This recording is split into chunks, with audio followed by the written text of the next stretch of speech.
أعوذ بالله من الشيطان الرجيم. بسم الله الرحمن الرحيم. وقاتلوهم حتى لا تكون فتنة ويكون الدين لله، فإن انتهوا فلا عدوان إلا على الظالمين. الشهر الحرام بالشهر الحرام والحرمات قصاص، فمن اعتدى عليكم فاعتدوا عليه بمثل ما اعتدى عليكم، واتقوا الله واعلموا أن الله مع المتقين. وقاتلوهم او تاسو جنگو کے دیکھ مشرکان سرا حتی لا تکونا تردی چ باقی پاتی نشی فتنة شرک ویکون الدین او شدین للہ خاص اللہ تعالی دفارا. فإن انتهوا پس کچر دی منشو فلا عدوانا پس نشتر زیاتی الا علی الظالمین مگر پظالمان خلق باندے. الشهر الحرام عزت عالمیاش بالشهر الحرام وبدلا دا عزت عالمیاش کدا. والحرمات او پا عزتنو کی قصاص برابری دے.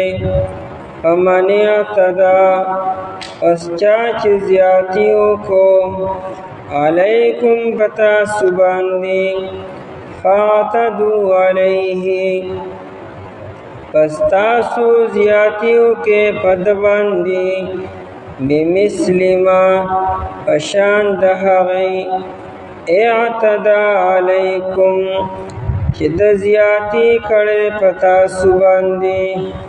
واتقوا اللہ او یریگد اللہ تعالیٰ وعلموا او کوشے ان اللہ مع المتقین چی بے شک اللہ تعالیٰ چی دے پرہیزگار خلق سر دے. آیت مبارکہ کی حکم دے کہ مشرکان سرا و کافران سرا جہاد کوئے جنگ کوئے تردی چی اللہ تعالیٰ کلمہ غالب شی اسلام غالب شی او کفر او دا کفر کلمہ مغلوب شی او چکم انسان توبہ باسی نہ شرک نہ توبہ باسلا نو بیاغت او سر برابر دی. آغا سر و بیا جنگم نکوے زیادتی بم نکوے. او دا عمرت القضاء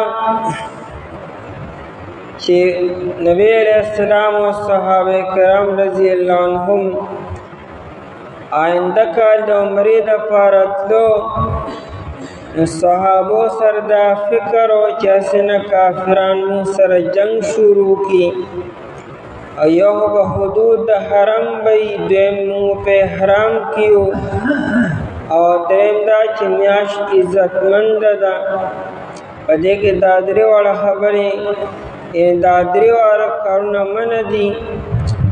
صحابو سر دا فکر و اللہ جل شانو فرمائل کہ مشرکان دی خبر و خیال ساتھی تاسیم ساتے کائی تاو سر جنگ نکی تاسو سر مکوے او کائی جنگ شروع کو یہ بیا تاسو جواب ورکے. داستاو دا جواب کول دا اصل کے ظالم دا سزا ورکول دی. وقاتلوهم او تاسو جنگ وکړئ د مشرکانو سره. مخکې ویلو قاتلوا فی سبیل الله، دلته فرمایي جنگ وکړئ تاسو د مشرکانو سره حتی لا تکون فتنه، دا تر کم وخت پورې کوئ تر دې چې شرک باقی پاتې نشي، په ځمکه باندې صرف د الله کلمه پاتې شي، شرک یا مکمل ختم شي او یا مغلوب شي. د جهاد مقصد هم دقه دی، د جهاد مقصد ملک اغستلو او ملک زیاتولو او علاقه سوا کول دا نه دی. د جهاد مقصد دا دی چې د کفر او د شرک کلمه چې د شیطان کلمه ده دا مکمل ختم شي او د رحمان کلمه اوچته پاتې شي.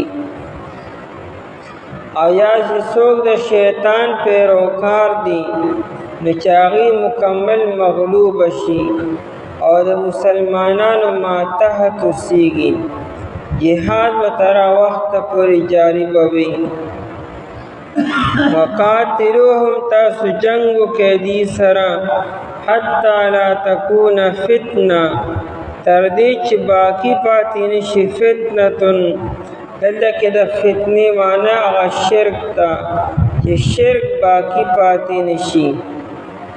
ویکون الدین، او شي دین چې هغه دین اسلام دی لله خالص د الله تعالی دپاره.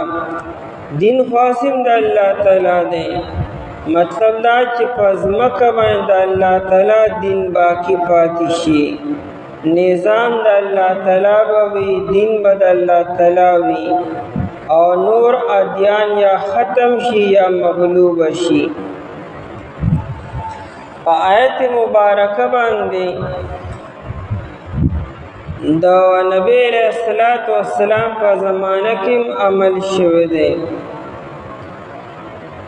کچره مونږ آیت مبارکه خاص کو د جزیرة العرب پورې چې ویکون الدین او شي دین په جزیرة العرب کې، نو بیا د نبی علیہ السلام او د صحابو په زمانه کې دا چې کوم جزیرة العرب دی په دې کې دننه د بیا شرک پاتې نه شو. مکه چې فتح شوه نو کافرانو یا ایمان نه وړو یا سو تښتېدلو، په مکه مکرمه کې دننه څوک کافر پاتې نه شو. او بیا د ابوبکر رضی الله عنه د عمر رضی الله عنه په زمانه کې د عربو ټول علاقه په اسلام کې راغله. او مثلا دا چې مشرکین عرب نه به جزیه نه اخلو، دی سره جنگ کولی یا به دی قتلیږي به او یا به اسلام روړي. جزیه اخیستل دا د عربو نه نشته دی. قرآن کریم په خپله د ذکر کړی سوره محمد کې او سورة الفتح کې تقاتلونهم او یسلمون، تاسو به قتل کوئ دی لره یا خو به دی قتل شي او یا دا چې دی به اسلام روړي. او چې کوم اهل کتاب دی یهود او نصارا نای تاول دعوت ورکول دی، که دعوت نه قبلی و جزیه قبلی، او که جزیم نه قبلی مقابله کې بیا سره جهاد کول دی. مشرکین عرب سره جزیه نشته دی، یا قتل دی او یا اسلام دی.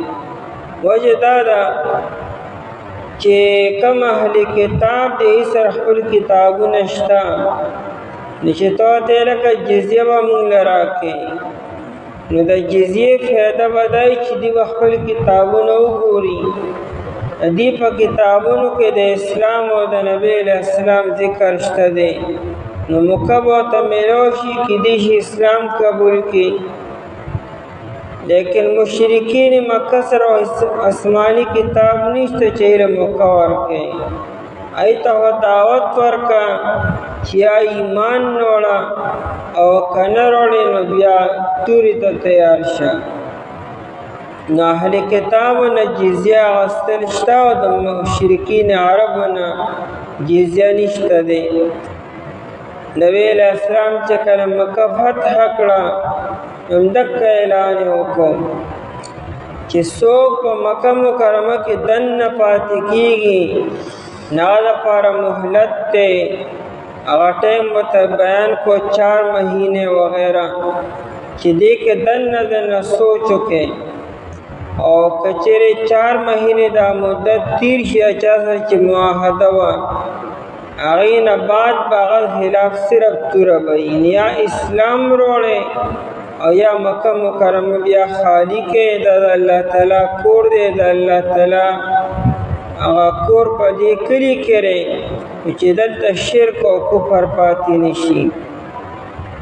ویکون الدین او شي دین لله د الله تعالی لپاره او کفرک تمام دنیا ته نه واخلو چې په ټوله ځمکه باندې دین صرف او صرف د الله تعالی شي. نو بیا دا پیشنګویي ده حضرت عیسی علیه السلام چې کله تشریف راوړي چونکې د دین اسلام د غلبې دپاره او د بقا دپاره کوششونه شروع دي تر دې چې د دې انتها به په عیسی علیه السلام باندې به وشي. چې عیسی علیه السلام تشریف راوړي بیا په ځمکه باندې صرف د اسلام وي بیا به هیچا سره څه گنجایش نه یعنې جزیه خبره به ختمه شي د عامو خلکو نه مو د یهودو او نصاراو نه مو هغوی به یا ایمان نوړي او یا به قتلیږي به. نو عیسی علیه السلام دغه نه مخکې مهدي علیه السلام به 2 کاله جهاد کړي بیا به عیسی علیه السلام وکړي او په ځمکه باندې به صرف او صرف اسلام باقي پاتې شي. ویکون الدین او شي دین اسلام لله خاص الله تعالی دپاره. دلته ویکون الدین لله راغی او سوره انفال کې د آیت مبارکه راغلی دی نو هلته دی ویکون الدین کله لله هلته ورسره کله لفظ هم دی او دلته کله نشته. وجه دا ده چې دلته کې مشرکین عربو سره خبره شروع ده دا خاص دي او هلته کې عامو کافرانو سره خبره ده نو د عامو کافرانو دپاره کله پکار دی ټول پټوله او دلته کې خاص مشرکین عرب سره ځکه دلته کې کله نه بغیر وي.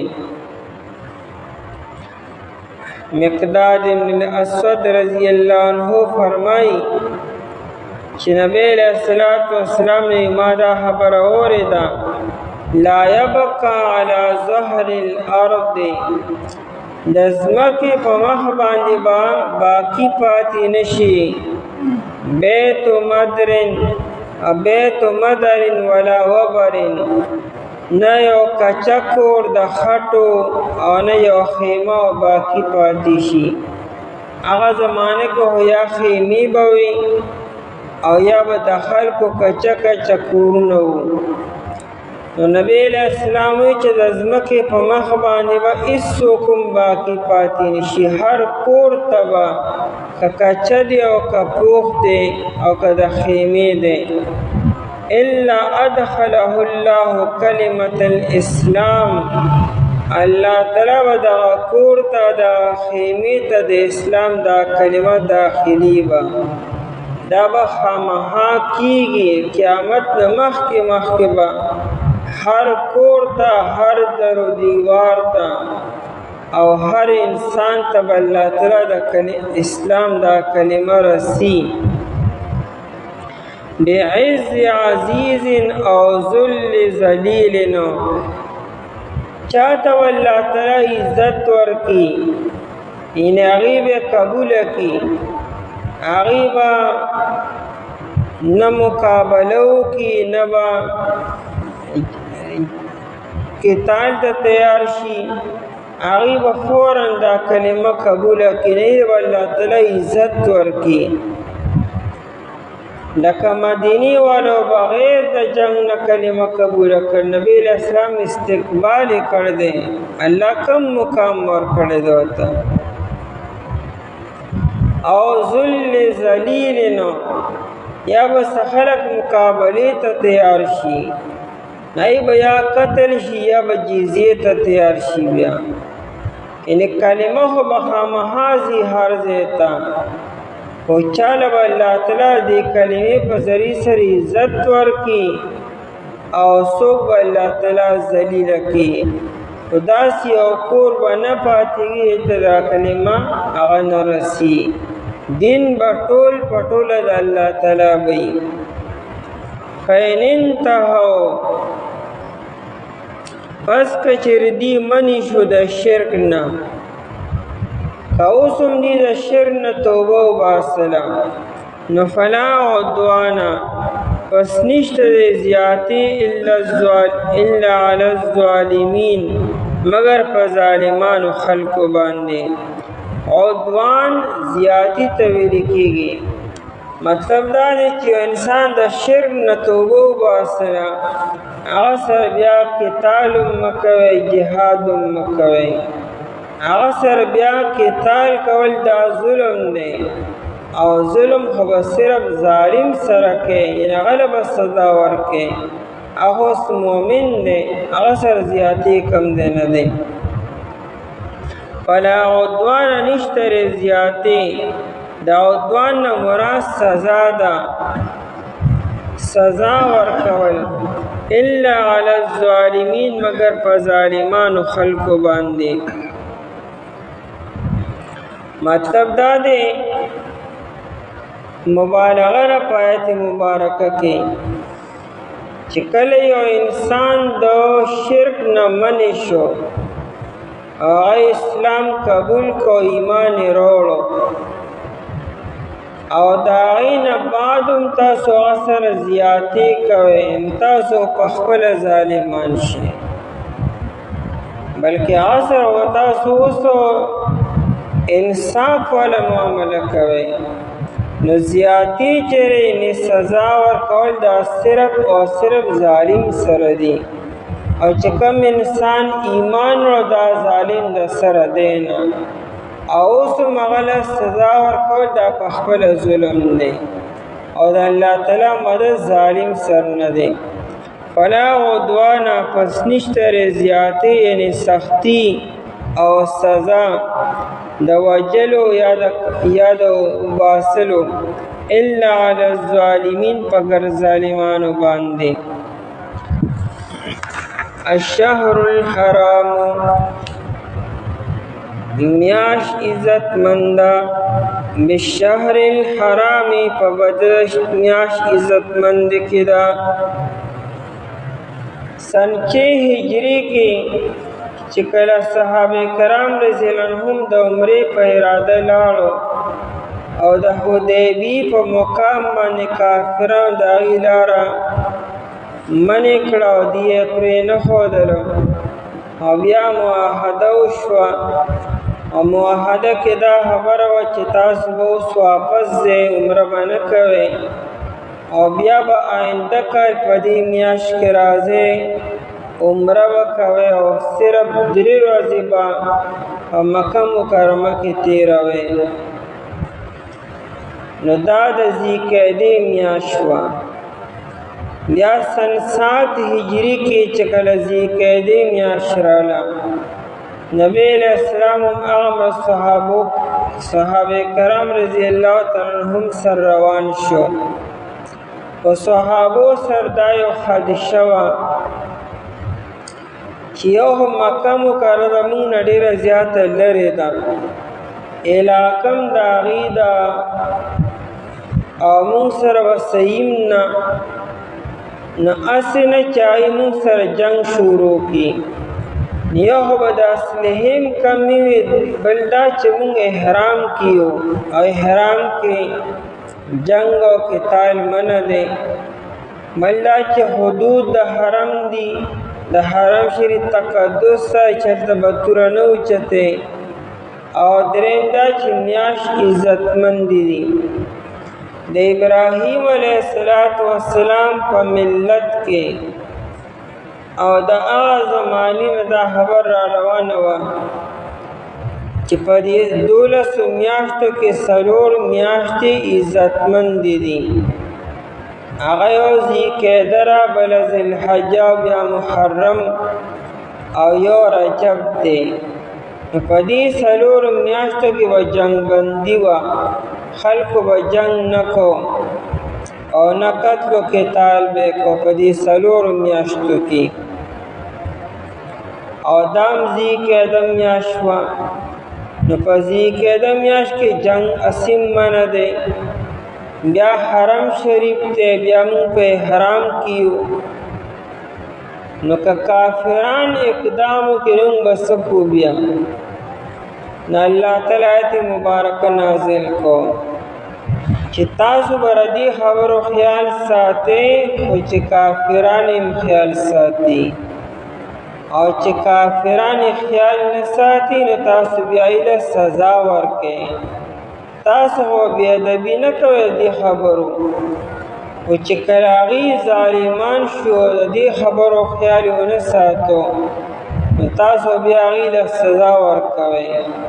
او د هغوی له دا سزا ورکول یعنې بدله اخیستل دا بې ادبي نه ده. د بالکل داسې مثال دی لکه یو ډاکو دی او هغه فایرنګ شروع کو په مظلومو خلکو باندې، او بیا پولیس په دغه ډاکو باندې فایرنګ کی. نو د پولیس دا فایرنګ دا خو سزا ده، دا خو حفاظت دی او خپله ذمہداري پوره کول دي. نو دغه رنګې که چېرې هغوی دا کارونه شروع کړو تاسو به یې بیا سزا ورکوئ، او سزا ورکول دا انصاف دی، دا ظلم و زیاتي نه دی. بیا نبی علیه السلام لاړو، نبی علیه السلام او صحابه کرامو عمره وکړه، قربانۍ یې وکړې، او میمونه رضی الله تعالی عنها چې ده هغوی چې نبی علیه السلام ولید او صحابه کرامو شان و شوکت یې ولیدو د نږدې نه، د میمونې رضی الله تعالی عنها نبی علیه السلام د نکاح خواهش پیدا شو. دا مکه مکرمه کې وه. هغې خپلې خور ته وویلو بابا بنت الحارث ته، دا د عباس رضی الله تعالی عنه بیوی ده، هغې ته یې وویل چې ته زما دا خبر نبی علیه السلام سره وکړه. هغې خپل خاوند عباس رضی الله تعالی عنه ته وویل. عباس رضی الله د نبی علیه السلام تره دی. عباس رضی الله نبی علیہ السلام سره خبره وکړه چې دارنګه میمونه بنت الحارث رضی الله تعالی عنها تاسو د نکاح خواهش لري. نبی علیہ السلام تیار شو، د مکی مکرمه نه بهر صرف مقام کې نکاح وشو. بیا نبی علیہ السلام په مکه مکرمه کې د ولیمې انتظام کولو چې ولیمه ورکم، او چې کم سرداران دي کم رشتہ دار دي. لیکن دلته کې 3 ورځې برابر شوې، نو مشرکانو نبی علیہ السلام ته پیغام راولېږو چې تا سره زموږ معاهده صرف او صرف د 3 ورځو وه، او 3 ورځې برابر شي تر دې نه ځه. نبی علیہ السلام خو د ولیمې اراده وه، خو د معاهدې پابندو، نبی علیہ السلام روان شو او بیا چې کله صرف مقام ته ورسېدو، دا د مکې مکرمې نه بار دی، نو نبی علیہ السلام ابو رافع دا غلام د نبی علیہ السلام هغه ته لړ شو، میمونه رضی الله عنها دلته راوله. هغه بیا میمونه رضی الله عنها ته راوسته او هلته نبی علیہ السلام بیا سره ملو شو او نبی علیہ السلام بیا ولیمه په صرف مقام کې ورکړله. دا د نبی علیہ السلام بیا اخرنی واده او اخرنی بیبي وه، د دې نه بعد بیا نکاح نه دی کړی.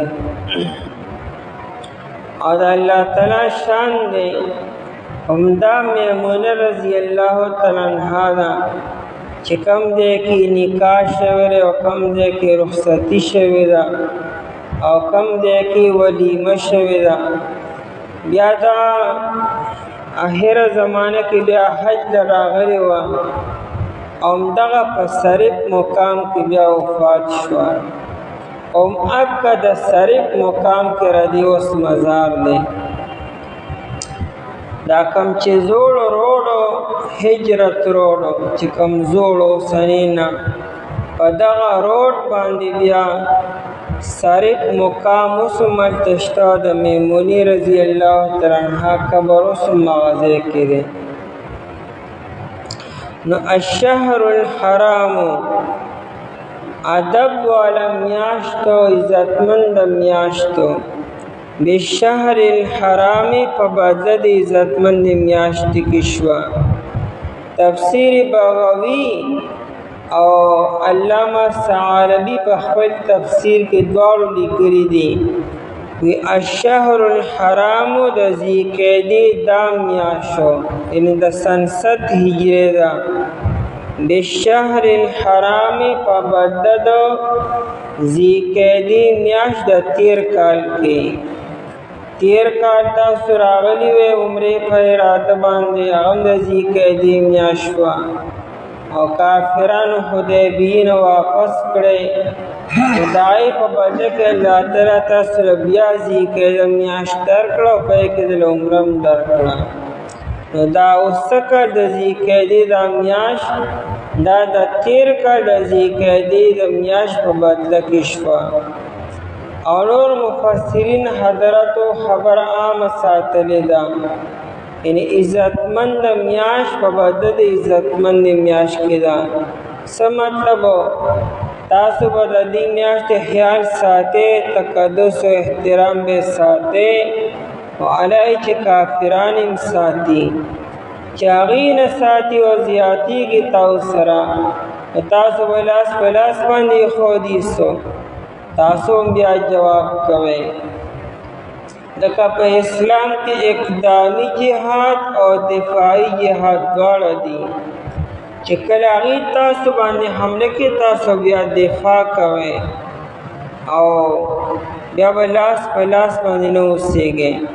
الشهر الحرام ادب والا میاشتو یا عزتمند میاشتو، بالشهر الحرام په مقابله د ادب والا میاشت کې ده. والحرمات قصاص، حرمات جمع د حرمتون ده او حرمتون په عربی کې ما یجب حفظه، هر هغه څیز ته وایي چې د هغې حفاظت ضروري وي، هغې ته عزت او حرمت ویل کېږي. قصاص مصدر د برابرۍ کول مخکې تیر شوي دي.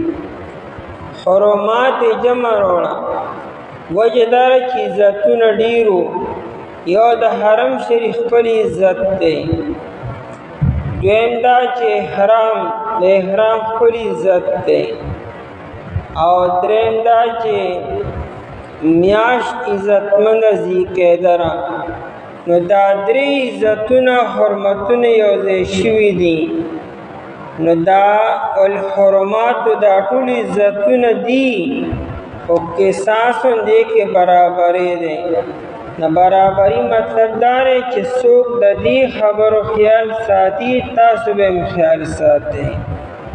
او څوک چې د دریو خبرو خیال نه ساتي نو تاسو بیا سزا ورکړئ او دا سزا ورکول د دریو خبرو بې عزتي او بې حرمتي نه ده، دا خو ظالم ته سزا ورکول دي، دې مشرکانو له سزا ورکول دي چې دې د دریو خبرو له خیالونه ساتو. اوس په اسلام کې د څلور میاشتو عزت باقي نه پاتې، هغه حرمت ختم شوی دی.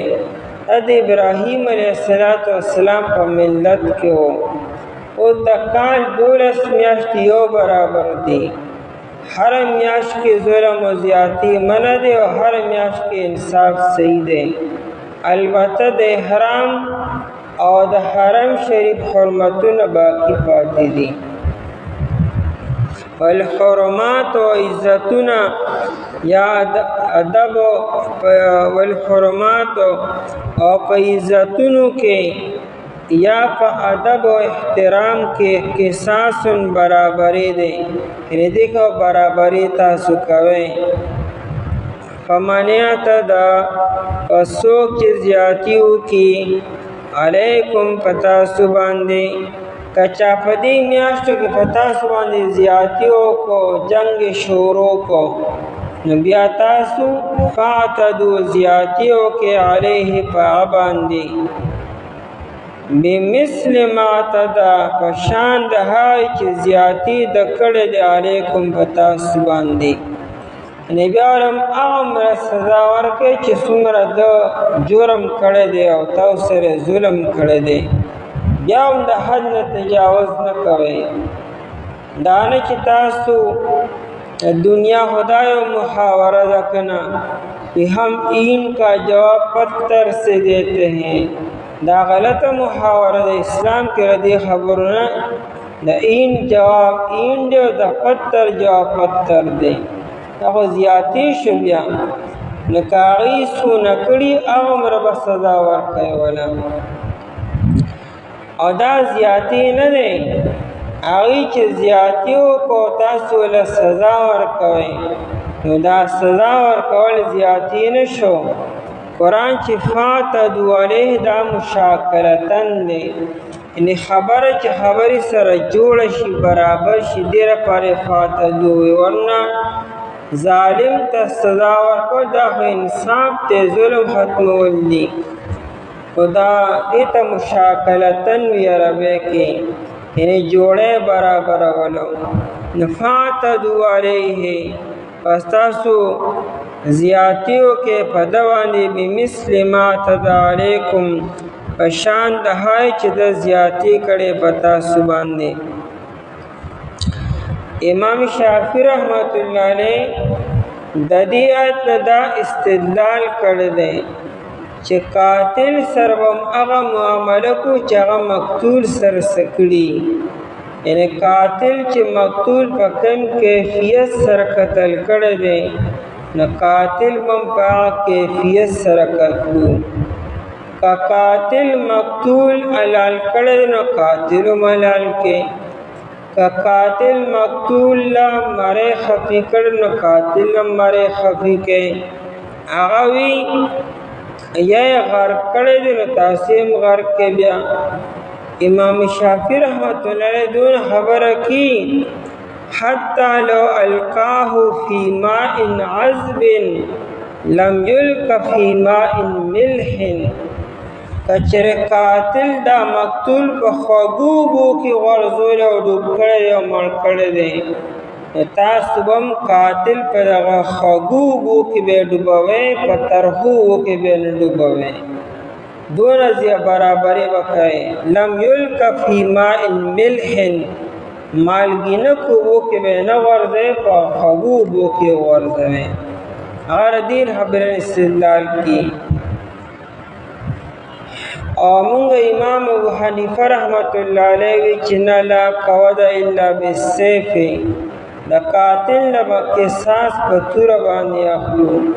قاتل مقتول سر چې هر څه کړي دي لیکن قاتل نه به صرف سر قلمو په تورې سره.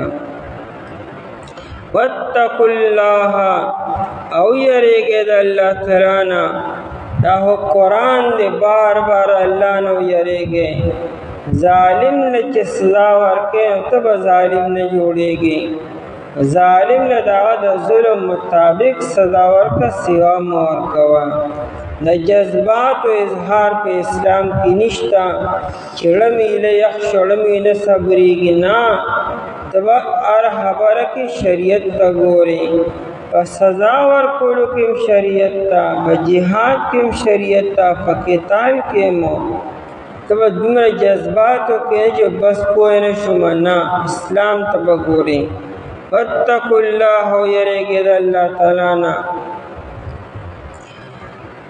ابن مسعود رضی الله عنه وی ما خپل غلام له سزا ورکوله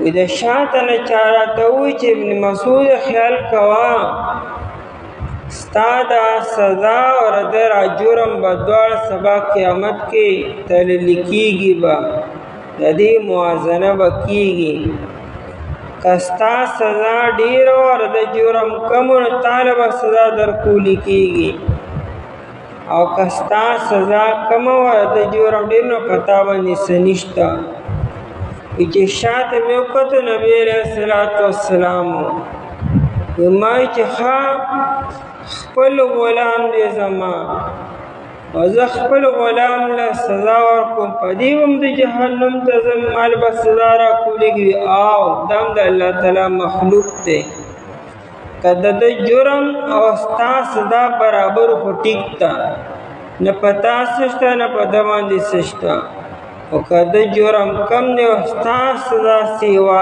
ده نو سبا قیامت کې به الله پاک تعالی د دې سیوا سزا تعالی سزا درکړي ما چې دې خبرې نه ځان خلاصوم دا غلام آزادوم د الله لپاره چې خبره خلاص شي په دې کې به هم زوال کېږم نو الله تعالی به انصاف به قایمي ظالم له سزا ورکه او د هغه د ظلم مطابق ورکه سیوا نه واعلموا پوه شئ تاسو ان الله مع المتقین بیشک الله تعالی چې د پرهیزګارو خلکو سره دی احساسو کامیابی او فتح او دهشت او خوف او روب چې دی دا به په څه سره راځي په تورې چلولو سره نه او نه د جذباتو په اظهار سره چې تاسو د الله تعالی په حکمونو باندې چلیږئ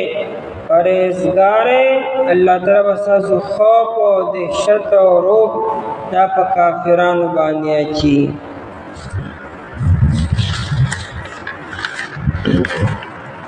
او جنگ وکړئ تاسو دې سره تر دې چې باقي پاتې شي شرک او شي دین اسلام ټول په ټول د الله تعالی پس که چېرې دې منې شو پس نشته زیاتې مګر په ظالمانو باندې میاشت عزتمنده په مقابل د میاشت عزتمندې کې ده او په عزتونو کې برابرې دی بس څوک چې زیاتې وکړي په تاسو باندې پس تاسو زیاتې وکړئ په ده باندې په شان دا چې د زیاتې کړې په تاسو باندې او یریږئ د الله تعالی نه او پوه شئ تاسو چې بېشک الله تعالی پرهیزګارو خلکو سره دی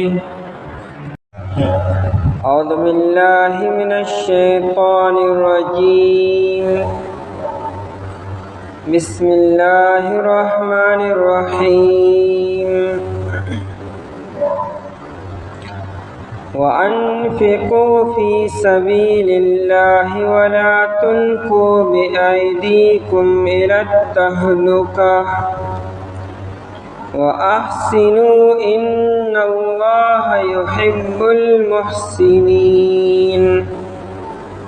وأنفقوا او خرچ کے تاسو فی سبیل اللہ فلار د اللہ تعالی کی ولا تلقو او مغرزوی تاسو بی ایدیکم فلا سنخ پلو سرا الاتحلکتی حلاکتا و احسنو او تاسو نیک عمل کوئ ان الله يحب المحسنين بیشک اللہ تعالی چی دے محبت کوي نیک عمل کوونکو سره مخکې آیتونو کې ترغیب و قتال طرف ته چې د الله په لاره کې جهاد کوي او دې آیت مبارکه کې ترغیب دی انفاق فی سبیل الله بارکه د الله په لاره کې معلوم لګوي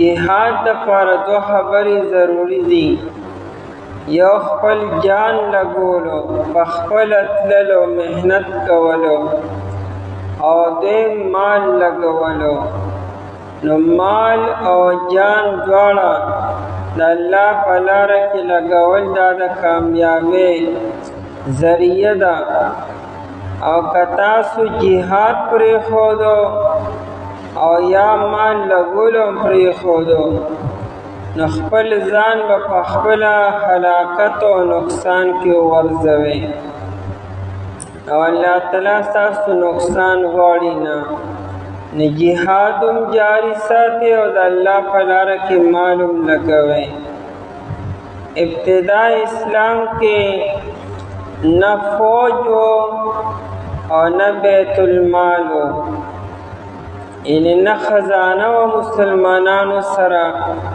او نه باقاعده فوج دا ورو بیا فوج هم جوړېده بیا ورو مال راتو شروع کې حکم و چې هر انسان به په خپله جهاد لبځي صرف معذوره خلق بنتلو ماشومان بنتلو زنانه بنتلی لیکن نور چې څومره ځوانان به او همت او قوت او طاقت به پکې و هغوی به ټول به نفس نفیس جهاد ته بتللو او دارنګې هر سړی به خپل مال په خپله به لګي به ځان له په خپله سورلی انتظام به کړي او خپل ځان له به د اسلحې انتظام کړي توره او نیزه او غشي او ازغره او جنگي ټوپۍ او اس دا ځان په خپله تیاري به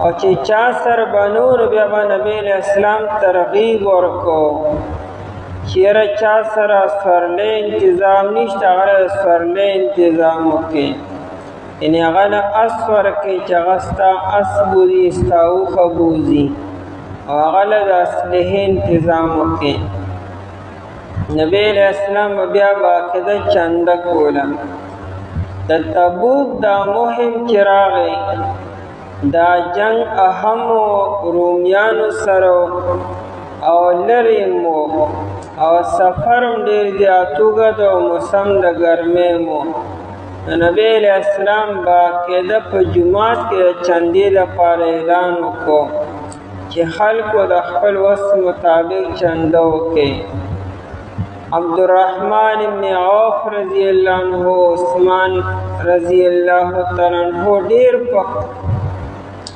ناشنا لاس کولو ساتو ناشنا طریقې سره خرچه وکړه او چندې ورکړه ابوبکر صدیق رضی اللہ عنہ د خپل کور ټول مال پیش کړلو عمر رضی اللہ تعالی عنہ نیم مال پیش کړلو نبی علیہ السلام بیا باقاعده چنده کوله او ترغیب بیا ورکو بیا وروسته الله تعالی باقاعده فوج انتظام هم جوړ کو د عمر رضی الله عنه په دور خلافت کې باقاعده فوج او نظم و نسق برابر شو او دارنګه بیت المال هم الله تعالی وسعت ورکو بیا چندې دا خبره ختم شوه آیت کی ترغیب دے چې جهاد بم کوي او دې سره سره مال بم د الله په لاره کې لګوي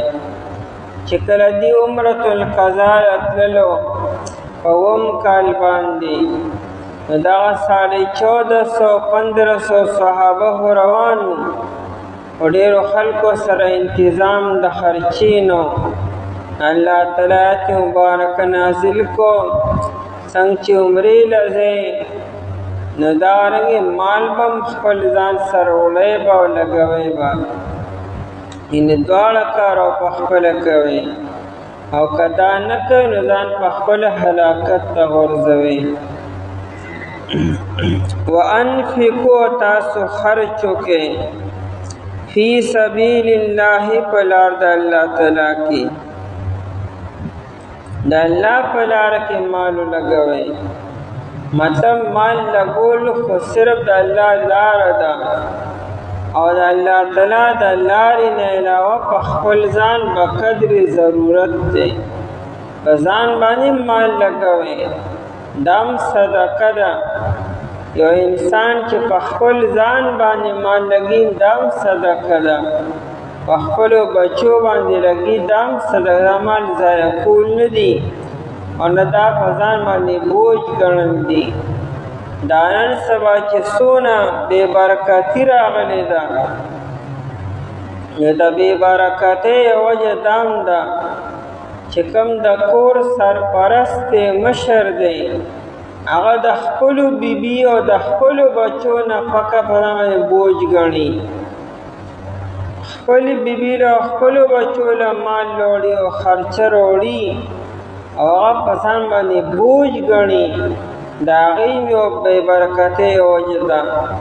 او کم پلار او کم مشر چې په دې خبره وړلو کې خوشحالېږي چې خپله بیبي له نفقه وړم او بچو له وړم، او دا صدقې نیت پکې کي، هغوی به فرمایشونه کي، ته د هغوی فرمایشونه پوره کوه او د صدقې نیت پکې کوه. بیا ګوره چې ستا جیب دې خالي شي، بیا ګوره چې ستا لاس دې تنګ شي. هغه واجب نفقه په مونږ باندې بوج ګڼلی دی، هغې ته مونږه یعنې تیار نه یو. د دې وجې بې برکتي په دې کې راغله. نو د الله تعالی په لاره کې مال ولګوئ.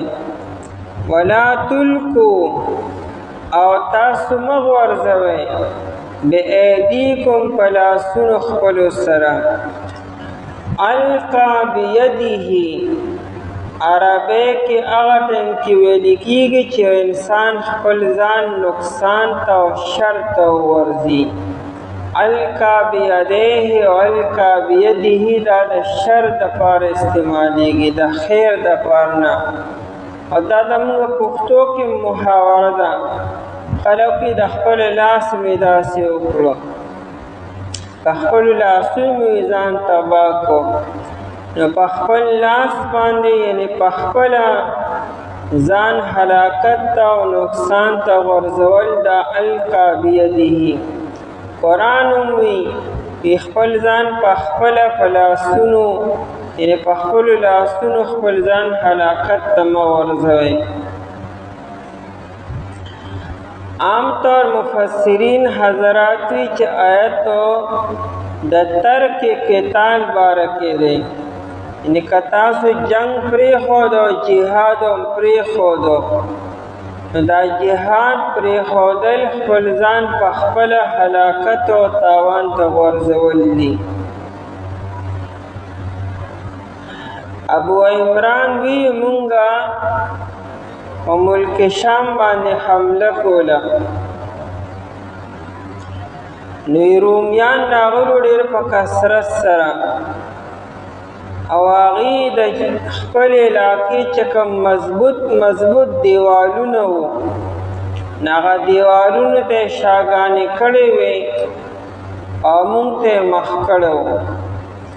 یعنې په هغې باندې صرف مخامخ حمله کولی شو، د بل طرف نه حمله په هغې باندې ګرانه وه، ځکه شاته مضبوط برجونه دیوالونه وو او ډېر په کثرت سره وو. نو زمونږ په مسلمانانو کې د صف نه یو تن ورووتو او په رومیانو باندې حمله وکړه او د هغې په صفونو کې ورننوتو. نو دلته مسلمانانو کې یو تن وی چې دغه خپل ځان په خپل هلاکت ته ورځو. دا هغوی کې د خودکشي وکړه، دلې یوازې حمله نه پکارو، صبر پکارو چې موږ په یو ځای حمله کړې وي نو دی بچ شوی و. اوس خو د بچ کېدل ممکن نه دي، خو بلا سفونه دي به دې بار څنګه روزي اوسو. نو دا د خپل ځان په هلاکت کې وغورځو.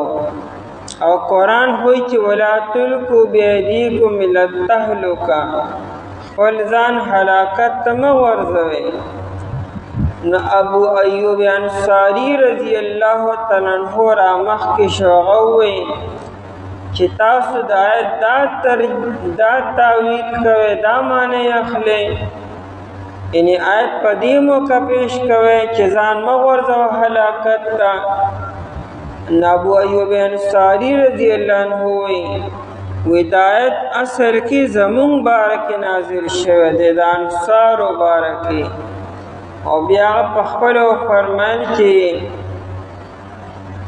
چې کله زمونږ مسلمانانو مالی حالت ښه شو او اسلام ته قوت او غلبه حاصله شو او زمونږ افرادي قوت هم سیوا شو، مسلمانانو هم سیوا شو او د کافرانو طرف نه امن و امان هم ملو شو. ځکه چې کله حدیبیه معاهده وشوه نه پس د کافرانو نه د مکې والو نه بیا امن شو. موږ وایي چېرې اوس به موږ انصارو خپلو کې دا مشوره وکړه چېرې راځئ او د خپل مستقبل دپاره او د خپلو بچو دپاره هم څه وکړو، د کورونو انتظام وکړو او خپل باغونه سم کو، زمیندارۍ سمې کو. ځکه موږ خو ټول عمر په جهادونو کې تېر کړو، څه ته سم شوي نه یو، نو هم کور کې کارونه کړي، نو هم د خپلو بچو دپاره څه کړي دي. موږ وایو چې اوس هسې ضرورت دونه نشته دی، نو لږ ونته کې معاشي لحاظ سره به ځان کې استحکام راولو. موږ دا مشورې شروع کړې، الله تعالی آیت مبارک نازل کو چې نه دا ستاسو هلاکت بغیر په دې خبرې که تاسو جهاد فی سبیل الله پرېښودو، که تاسو سره په ظاهره کې د مال او دولت د سرني نو هلاک به نه یې، بچ به یې. خو که چېرې هر څه ډېري لیکن دا کار هم پرېښود، پیغمبر مدد هم پرېښود او جهاد فی سبیل الله هم پرېښود او مال لګول هم پرېښودل، نو دا گویا کې خپل ځان په خپله هلاکت ته وغورځو. او هلاکت به څنګه شي چې کله تاسو دا خبره پرېښوده او جهاد موقوف کو، نو کافران برورو سوا کېږي او سوا کېږي به، او هغوی به معاشي لحاظ سره او افرادي لحاظ سره مستحکم کېږي به.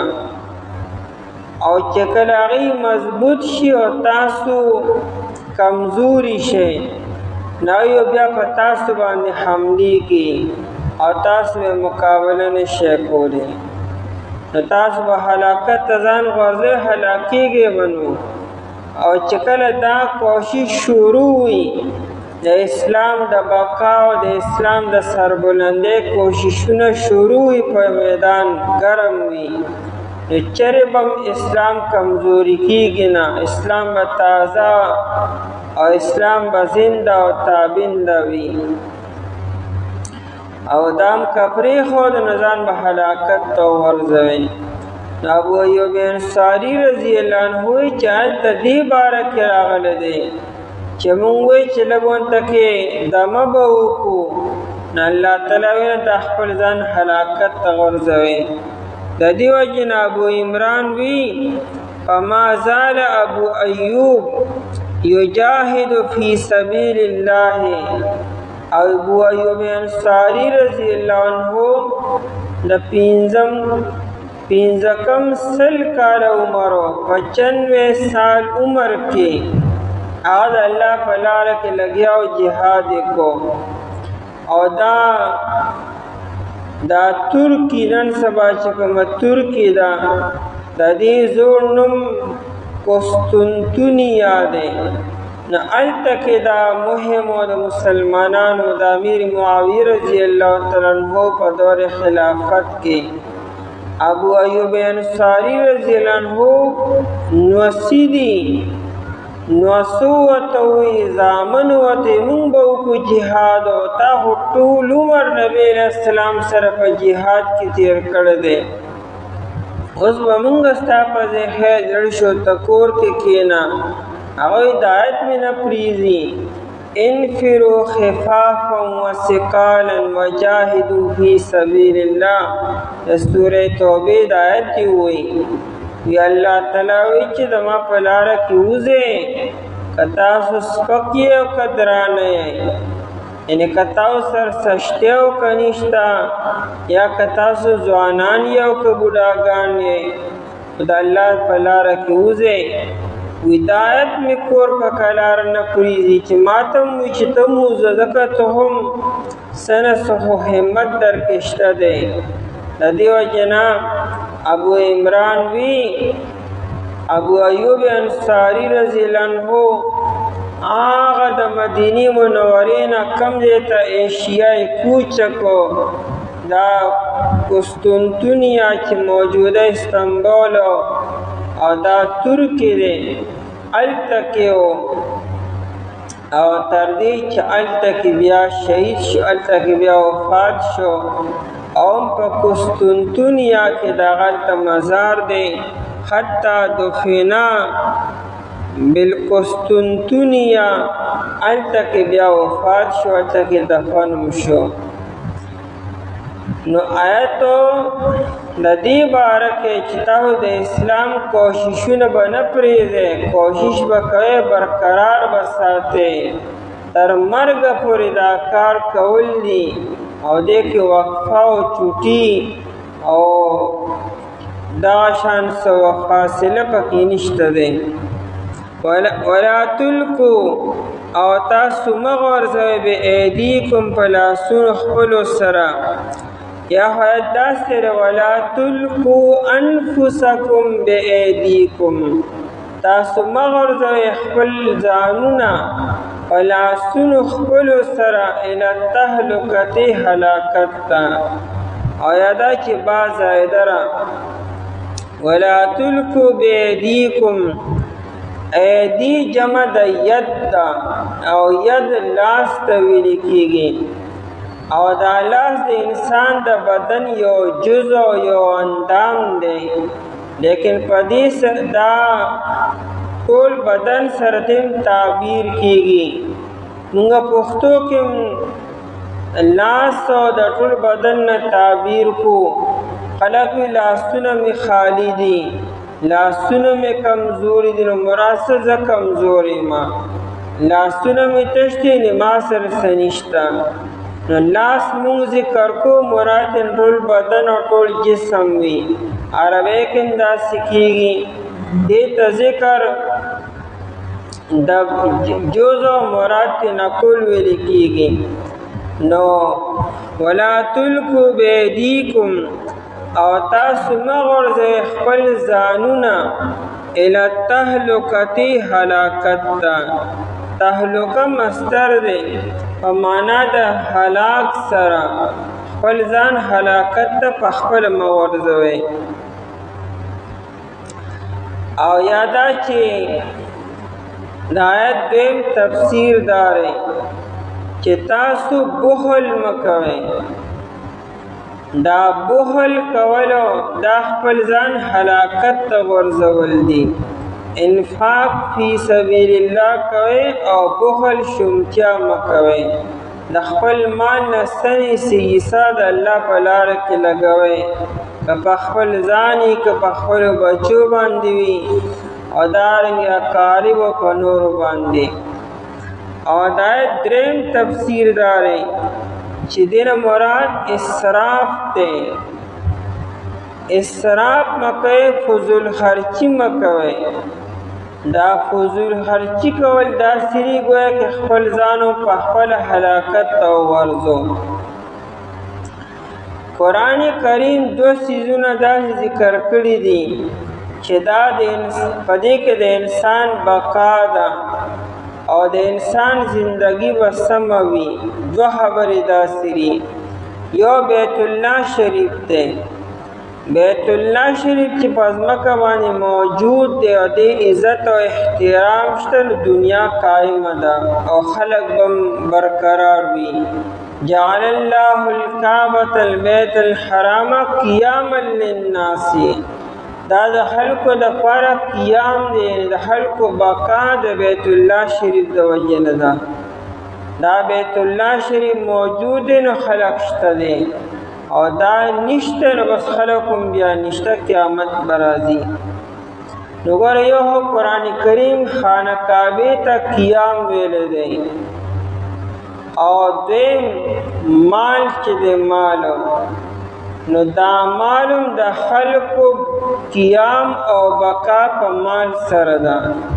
سورة النساء کې اللہ تعالی فرمائی وَلَا تُؤْتُوا السُّفَهَاءَ أَمْوَالَكُمُ الَّذِي جَعَلَ اللَّهُ لَكُمْ قِيَامًا، کمقلو تا و ماشومانو تا و لیوانو تا مال مو ورکوئ چې ماشوم سمجدار نه دی، اولاد سمجدار نه دی، بیبی دی سمجدار نه ده، نو مال ول ډیر مو ورکو، مه حواله کوه، ځکه دا مال ستاسو لپاره قیام دی.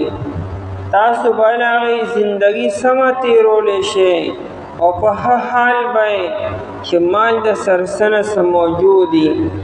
او که دا ماشومانو ته حواله کو، کمقلو ته م حواله کو او ناسمه جوارو ته م حواله کو، نو بیا به والوځي، بیا به دغه شانتې ناست یې. نو دا معلوم د انسان د زندګۍ بقا او د انسان قیام په دې کې قرآن کریم څه ناشنا خبره کړې ده. خانه کعبه او مال دا دواړه د انسان د زندګۍ د تیرولو د بقا او د قیام یو ذرایع دي، دا ضایع کول نه دي پکارو. دیو جن حدیث کې راځي کاد الفقر ان یکون کفرا، نږدې ده چې انسان د غریبۍ د وجې نه کفر اختیار کړي، مجبوره به شي. دا غریبي او دا فقر داسې شی دی چې انسان ډېر ګناهونو ته تیار شي او ډېر ګناهونه تر دې چې خبره کفر ته ورسي. نو به قدر ضرورت دا مال ځان سره ساتل دا د توکل نه خلاف نه ده. یو خدا چې انسان کې قناعتي اسم نشته، لیکن توکل دی د الله تعالی په ذات باندې برابر دی، نو ټیک دی، هیڅ خبر نه ده. او قناعت در کې وي، یعنې صبر کولی شي، نو دا هم ډېره ښه خبره ده. خو که قناعت هم نشته، توکل هم نشته دی، نو بیا څه نه څه جمع پونجي دا بیا په کار ده. او دا مال ضایع کول او لزول او فضول خرچې کې لګول دا د مؤمن شان نه دی. ان المبذرین کانوا اخوان الشیاطین، دا کم خلق چې فضول مال الوزي دا د شیطانانو وروڼه دي، شیطان ورسره لګیا وي داسې وکړه او داسې وکړه او داسې وکړه او مال یې ولګو. نو ولا تلقو، یعنې اسراف مه کوئ، فضول خرچي مه کوئ. نو تاسو که فضول خرچي شروع کړه نو خپل ځانو په خپل هلاکت ته ورځو. او دا فضیل ابن عیاض رحمه الله دا ډېر بزرگ شخصیت دی. فضیل ابن عیاض امام ابو حنیفه رحمت الله علیه شاگرد دی.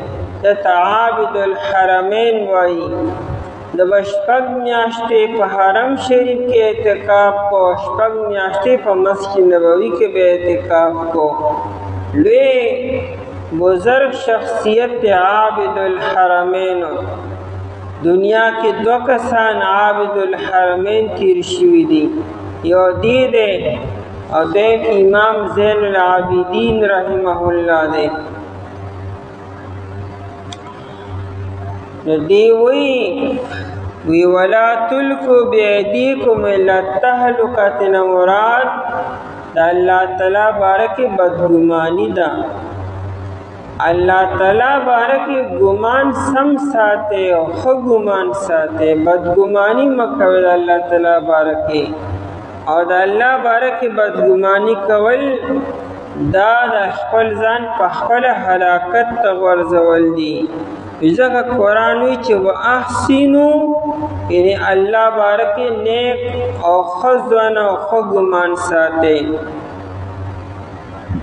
انس رضی اللہ عنہ فرمائی نبی علیہ السلام فرمائی لا یموتن احدکم، پتاسو کی دیوتن مرگ رانشی الا هو یحسن ظن باللہ، مگر پداسی حال کی دراشی چی دید اللہ بارکی خوب گمان ساتی. دا اللہ بارکی بگمان نیک ساتی چا اللہ دیر غفور و رحیم دے، دیر مہربان و شفیق دے. دا اللہ بارکی دا گمان ساتلو. او فإن حسن الظن باللہ ثمن الجنہ، دا اللہ بارکی دا گمان ساتلو دا دا جنت سمن دے، جنت قیمت دے. دیو جنا دا اللہ بارکی بدگمانی دادا چی انسان داو چی زما توبہ نہ قبلیگی، لا توبت علی زما توبہ نہ قبلیگی، دادا اللہ تعالی بارکی بدگمانی دا. دا جبیب رضی اللہ تعالیٰ عنہ یو صحابی دے، معروف مشہور صحابی نہ دے، لیکن بہرحال صحابی دیراغ نبی علیہ السلام تا. ندوجی انی رجل معراض للذنب، جزخو گناہونو تا سم ورخ انخط موسم گناہونو تا مکار ویلے، بار بار ان گناہون رانکیگی. نسبکو ما نبی علیہ السلام فتب الاللہ، ٹکتتن اللہ تا توبو باسکن چی گناہ دنکیگی. اغوی جی انی اتوب ثم اعودو، زہو توبو باسن بیام گناہ کوما. نبی علیہ السلام فکلما اذنبت فتبک، چکلم گناہ کے نو بس توبو باسا. نعوی جی اذن یا رسول اللہ تکسر الذنوبی، یا خود ما گناہون دیر زیاد شی، چہدن با گناہ کم بیا با توبو باسم، گناہ با کم بیا با توبو بس بیا خود تش گناہون با کم نو. نبی علیہ السلام تو فرمائل عفو اللہ اکثر من ذنوبکا، دا خدای بندہ دا اللہ تعالی دا معافی چی دا او درگزر چرے دا ستا دا گناہون دیر زیادت و سون گناہونو کی سون بکے، دا خپل علم و دا خپل وس مطابق بکے. دا اللہ تعالی عفو کرم چی دے او معافی چی دا استا دا علم و استار دی طاقت و استار گناہون دا حد نسیوا دا. دی مطلب دانا چی منگو تو اسکارو آئیو اللہ تعالی معافی کون کرے، درگزر کون کرے. نمونگلم دا اللہ تعالی نا حیا پکار داو، پا دی ارادہ گناہون نبی پکارو. و مطلب دا که دا انسان نوشی گناہ او کیگی دا انسان نا نو دیر بیا مایوسا کیگی نا چی دا ما توبہ حسن قبلیگی. بزو غاسم داسی اما دیو جن اخپل گناہون ذکر کولم نیری پکارو. خلقی دا اللہ نر پتا مخلوق نبا سنگا پتا کی، دا زان دا شیطان یو دوکا دا. گناہ د نشوره پرده کده الله می پرده مسکودا می پرده را ولی بیانوی ما دا بیانون ځان لوی گناہ دی گناهونه د چانه نکیږي هر چا نکیږي لیکن انسان د الله نه توبه واسي توبه طیب کیږي په الله ډېر ښه ګمان ساتي قرآن کریم وی یا عبادی الذین اسرفوا علی انفسهم دا کوم خلکو چې ګناهونه کړي دي هغې ته قرآن ای زما خاص بندگان هغه ګناهګارو خلکو ته قرآن یا عبادی زما بندگانو دعوت نی چې فاسقانو اے فاجرانو اے باغیانو راشه تو نه زما بندگانو هغه ګناهګارو خلکو ته قرآن کریم څومره د لطف او څومره د کرم او څومره د شفقت او د مهربانۍ انداز دی ای زما خاص بندگانو دا چې چانه زیاتې شوی دی نو خیر دی راشه مایوسه کېږئ ما الله به ستاسو ټول ګناهونه معاف کړي یعنې ستاسو د سمجھ نه زیات ګناهونه به الله تعالی تاسو ته معاف کړي نو دا فوزیل ابن عیاض رحمة الله دا خبره کی چې دا د الله تعالی نه مایوسه کېدلو او د الله تعالی باره کې بدګماني ساتلو دا ځان هلاکت ته په خپل باندې ورزول دي او دارنګ اکرمه رحمه الله وی ولا تلقوا بأيديكم إلى التهلكة اصل کې خبیث مال او ناکار او بیکار مال د الله په لار کې ورکول دا ځان هلاکت ته ورزول دي یو خواته د اجر امیدواري چې مال الله تعالی خپل اجر راکړي او بل خواته بیکار او ناکار مال ورکړي نو کم از کم داسې مال ورکړي چې د استعمال قابلي اند الله په لاره کې داسې مال ورکول صدقه کول چې هغه د استعمال قابل کم از کمي داسې نه چې ستا د استعمال نه خراب دی او بل سړی نشي استعمالولی نو داسې نه دی پکار اعلی درجه خدا نه چې خپل محبوب څیز ورکړه چې کم تا ته محبوبي او که محبوب نشي ورکولی نو کم از کم د استعمال قابل څیز بل چاله ورکول پکار دی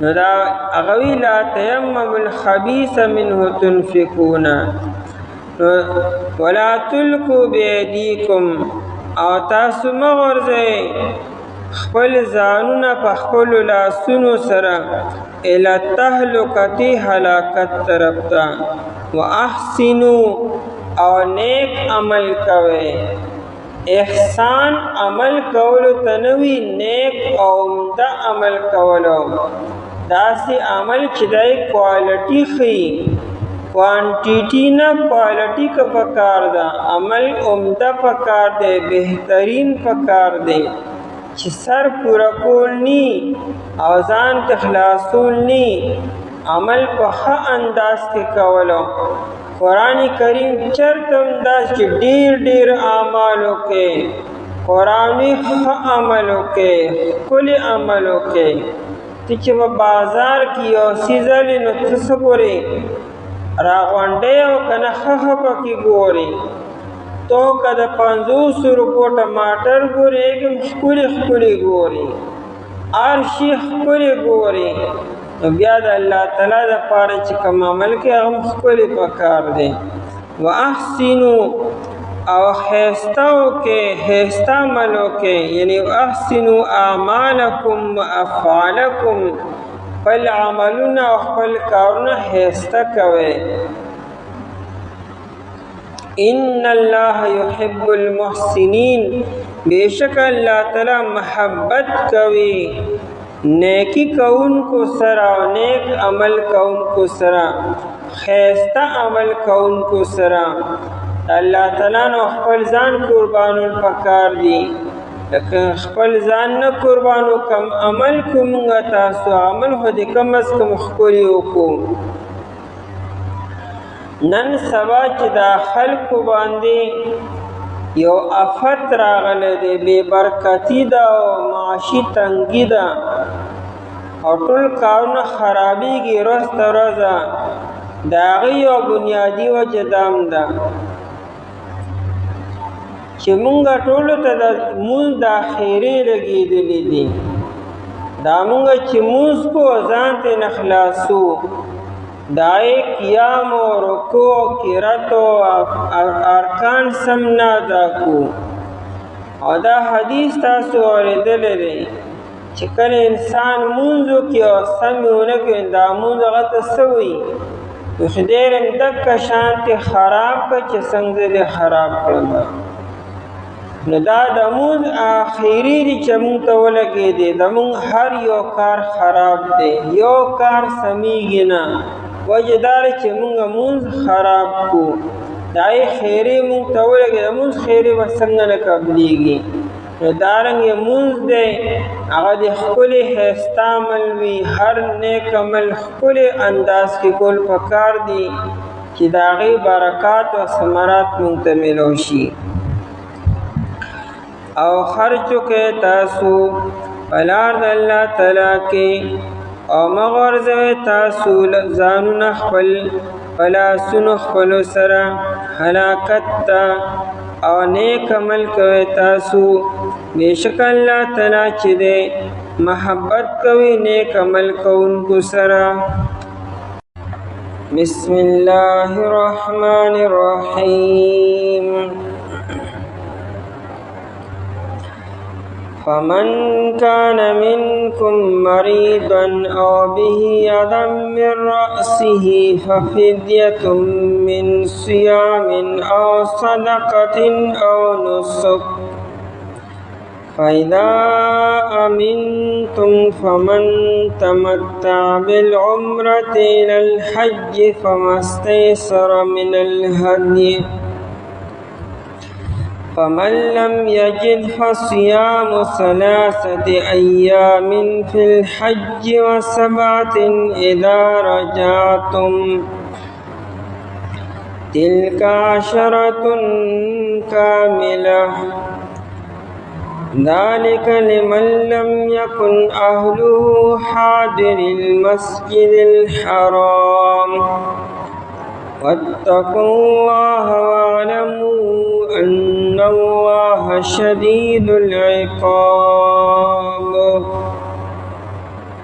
فمن كان منكم فسوق چوی دستا سنا مریضا بیمار او به اذن یا پدبان دی تکلیف وی من رأسه پسر ددکی ففدیتن پس بدلور کولی من صیام دروجونا او صدقتن یاد صدقینا او نسکن یاد قربانینا.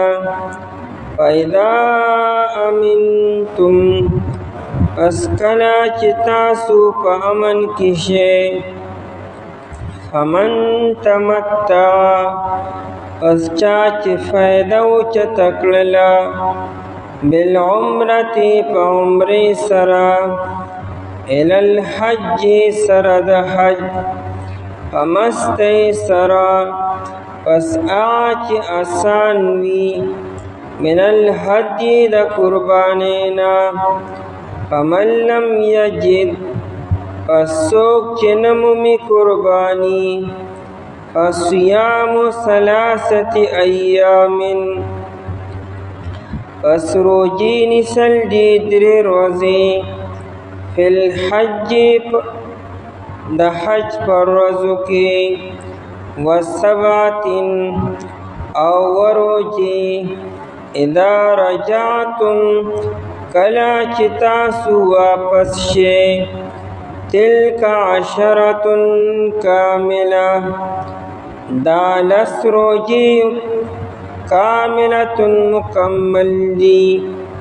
ذالک لمن لم یکن دا حکم دا آچا دا پار دے چنوی اہلوه اہل ددو حاضر المسجد الحرام اسیدن کے مسجد حرام کے واتقوا اللہ او یریگید اللہ تعالیٰ وعلموا او پوئے شیطاسو ان اللہ شدید العقاب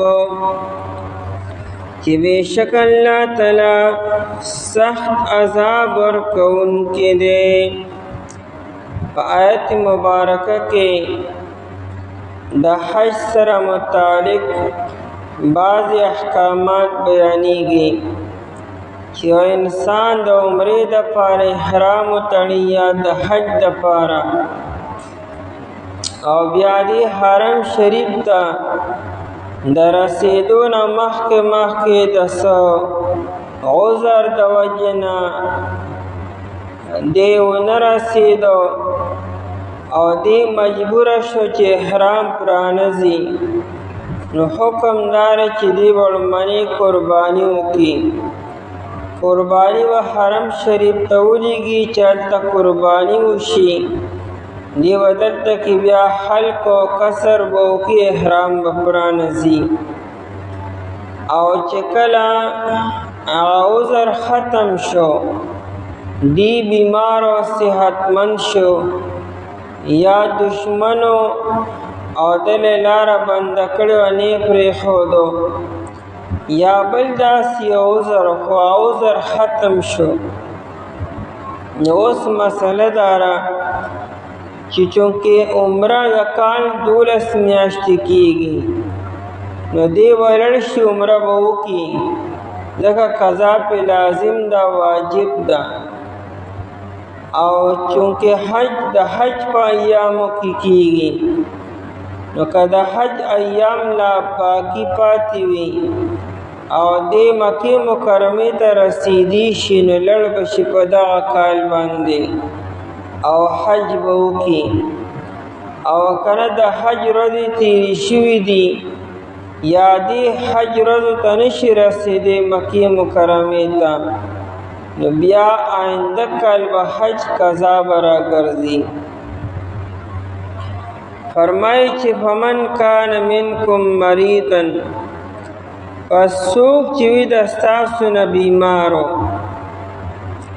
مسئلہ حوالدارا یا سڑے با حلق نکی سو پوری چی قربانی حرم شریف تندلے گلے اسی او انسان بیمار دے او دا بیمارے دا وجن دے دا احرام خلاف ورزے کی دا احرام سے پابندی دا احرام پا حالت کے ویخت نشی کٹ کولے نکون نشی کٹ کولے او گنڈلی شوی جامی نشی اچولے خوشبو نشی لگولے شیمپو و صابن نشی لگولے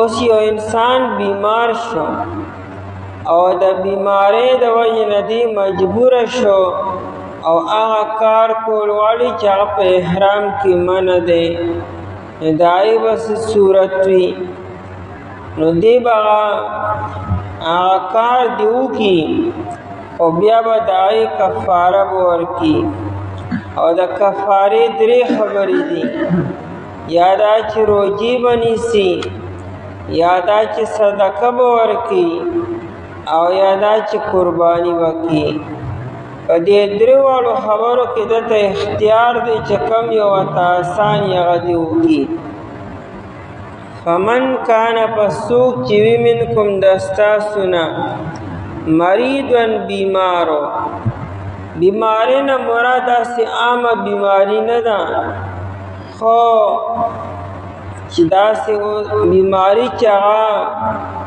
عذر تے انسانو رسی انہیں بیمارے سر مجبور شو دی خمہا دے احرام پابندونا بار و تلواڑی او بھی ازن یا پدوان دی تکلیف ہوئی او دا تکلیف خاص طور میں راسی پا سر ددکی سر یہ خوگیگی یا سر کے زخم شو یادا چی پا سر کی اسپگی شوی دی لکا بخاری شریف کی روایت تے کعب بن عجرہ رضی اللہ عنہ فرمائی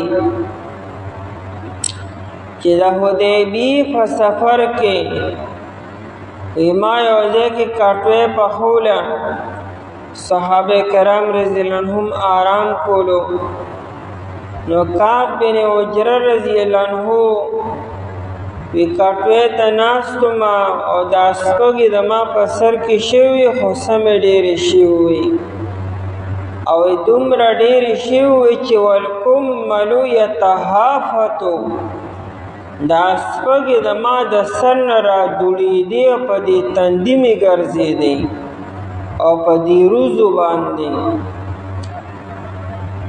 لیکن حکم داری چی سپگی ممڑی کم نا روباسی بیم نا منگزی بیم نا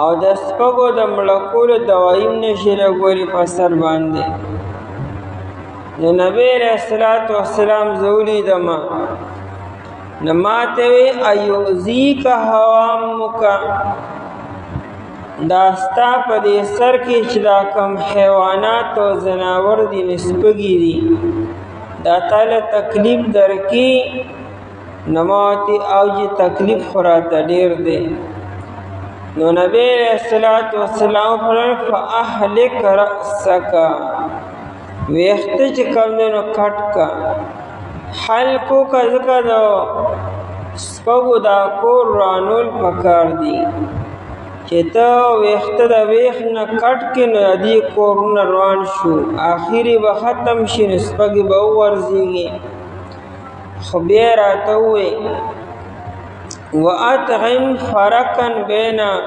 سِتَّةِ مَسَاكِينَ لیکن دارا چا کفارہ بورکے اوسو لیکن دا احرام پا حالت کی ویخت کٹ کل من دی و تا کٹ کلو دا عذر دا وجنا نو تب اس دے فدیہ و کفارہ بورکے نو راتے ہوئی چشپگو مسکیناو تا دوٹ مخوراک ورکا او یا داغی برابر پیسی ورکا فرقو دری ساغی او دا دری ساغ شپگو مسکیناو تا ورکولی او یا رتوی چه او سم سلاست ایام دری روجیونی سبیا او یادا چه او انسک نسیکتن یادا چی او قربانی باوکی نو دا دری اختیار دی تاتا چکم یو تاتا آسانی آباوکی دلتم قرآن او بیہی ازن یا پدبانی تکلیفی من راسی پسر ددکی نو لحاظ چی سر کی تکلیفو نو فحلقا حلقیو کو یا کسریو کو نو ففدیتنو چونکہ خلاف ورزیو شوا نو ففدیتن پس فدور کول دی یعنی بدور کول دی من صیام او صدقت او نسک دروجونا یا دا صدقینا یا دا قربانینا روجی بیا دری دی یو روجنا دری روجی بنی سی او پدی کے تتابع شرط نہ دے یعنی دانا چھ دا دری روجی بگنی پر لپسی بنی سی زان لزان لیونی سلیشی دا دا قسم کفارہ نرا دا قسم پا کفارہ کی بدری روجی پر لپسی نیسی او دا پر لپسی شرط نہ دے او دا دری روجی ارزے کی بیانی سلیشی دا غازے کم نسلیشی و بارم بیانی سلیشی یعنی دری روجی نسل دی خام خام بیا او کہ انسان روجی نسی او صدقاتین یا صدقہ و خیرات ورکی نو بیا به دا صدقه شپږو مسکینانو ته ورکي 2 ټیمه خوراکو 3 ساعه او شپږو مسکینانو ته نیم ساعه ورکول دي یا د هغې برابر پیسې ورکول دي. دا 3 روزې په حرم شریف کې هم نیسلی شي او په خپل کلي کې هم بیا نیسلی شي. د حج او د عمرې دوران کې هم نیسلی شي او بیا د حج او د عمرې نه پس هم نیسلی شي. دارنګې دا صدقه چې ده نو صدقه د هغه ځای مسکینانو ته هم ورکولی شي چې کوم دی کې ته بیمار شوې او په حرم شریف کې هم ورکولی شي او بیا کلي کې هم ورکولی شي. او نسکین یا قربانی د قربانی حکم دار چې دا به خامخا هلته کې بیا قربانی بیا کلي کې نشي کولی او د حدود د حرم نه بار هم نشي کولی. دا په حرم شریف کې دننه پکاري او قربانی کم از کم بیزا او ګډه ده دې نه کم از کم نشته. په غوا میخه او په اوښه کې یوه حصه ده. نو په دې درو کې اختیار دی چې کم یو هم کې خو دې کې دا مسله قابل غور ده که انسان د احرام د پابندونو خلاف کار کړی دی او د عذر د وجې نه کړی دی نو بیا خو دې درو کفارو کې اختیار دی. او که انسان بغیر د عذره یو داسې غلط کارو کو چا په احرام کې نو پکارو نو بیا به دا درو کفارو کې به اختیار نی بیا به خامخا قربانی وکړي. بیا د روجو او د شپږو مسکینانو خبره بیا نشته. دا چې څومره په حج کې هلته غلط کارونه وشي هلکې دم در باندې واجب دی نو صرف دم به بیا د شپږو مسکینانو درو رجو خبر نه ده. پیدا امنتم پس کله چې تاسو په امن کې شئ چونکې مخکې نه خبره د احصار را روانه ده د دشمن د طرف نه پابندي وه نو که د دشمن پابندي ختم شوه یا عذر چیرې ختم شو بیمار الله پاک صحت درکو یا دشمنو ستا لارې کلو کړه یا دا چې د شورو نه امن دی او د رکاوټ نشته حج عمرې له روانې فاذا امنتم پس کله چې تاسو په امن کې شئ د دشمن نه او یا د بیمارۍ او د عذر نه یا دا چې په شورو کې تاسو په امن کې فمن تمتع حج چیرې دا په 3 قسمه دی. یو حج قران دی بل حج تمتع دی او دریم حج افراد. حج قران دی ته ویل کېږي چې یو انسان د میقات نه حرام تړي او د حرام د تړلو په ټیم کې د حج او د عمرې دواړو نیت وکړي. اللهم انی اريد الحج والعمرة فیسرهما لی وتقبلهما مني دا نیت وکړي او لبیک اللهم لبیک شروع کړي. دی چې لړ شي نو تلو سره به طواف به وکړي.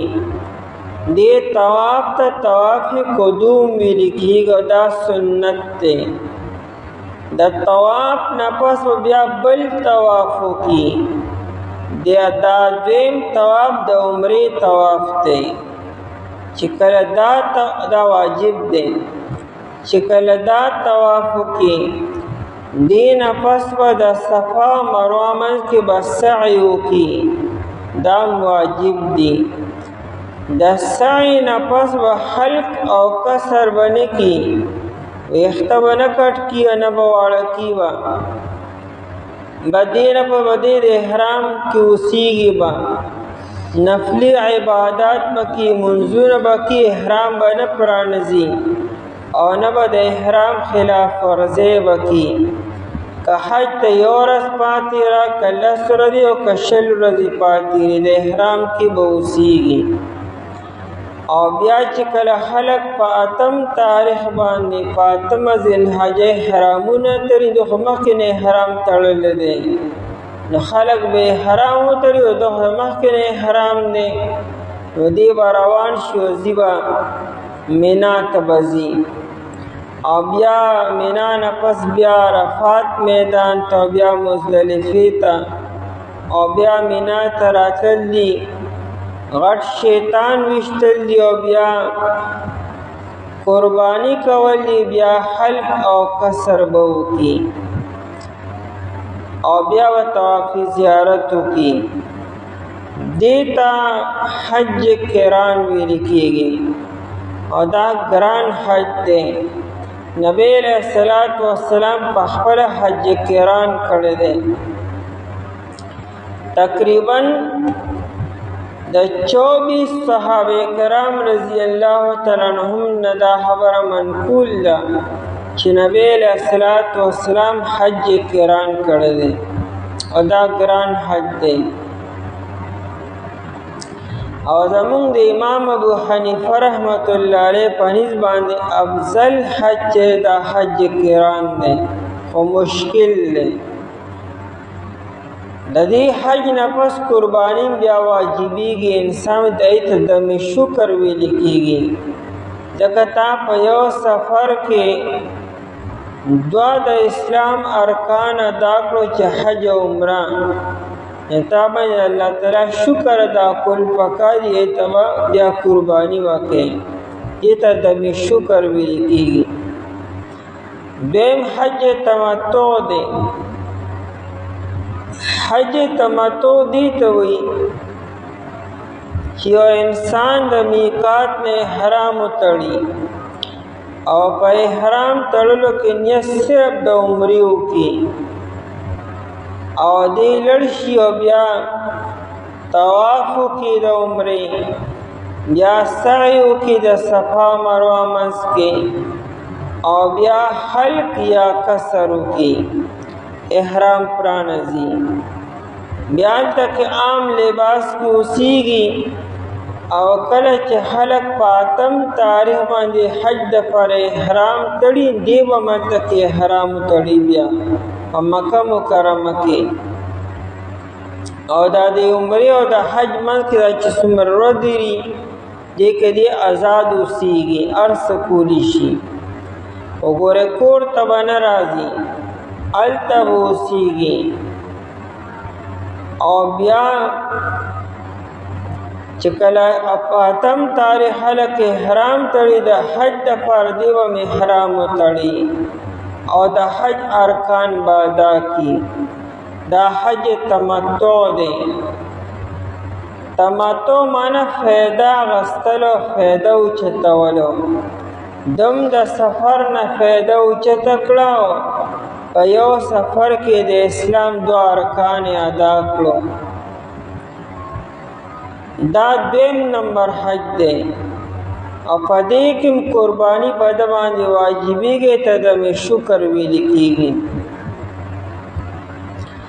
دریم نمبر حج افراد دی حج افراد دی ته ویل کېږي چې انسان د میقات نه صرف او صرف احرام د حج دپاره وتړي د عمرې دپاره نه او دی لړ شي بیا حج د ارکان ون ادا کړي نو به دا حج افراد دی د باندې قربانی واجب نه ده ځکه د په یو سفر کې صرف یو حج وکړو د مکې مکرمې چې کم خلک اوسېدونکي دی یعنې هغه په میقات کې دننه دي که په حل کې اوسېږي او که په حرم کې اوسېږي هغوی به صرف او صرف حج افراد بکي هغوی حج قران او حج تمتع نشي کولی که چېرې کي نو حیله دارا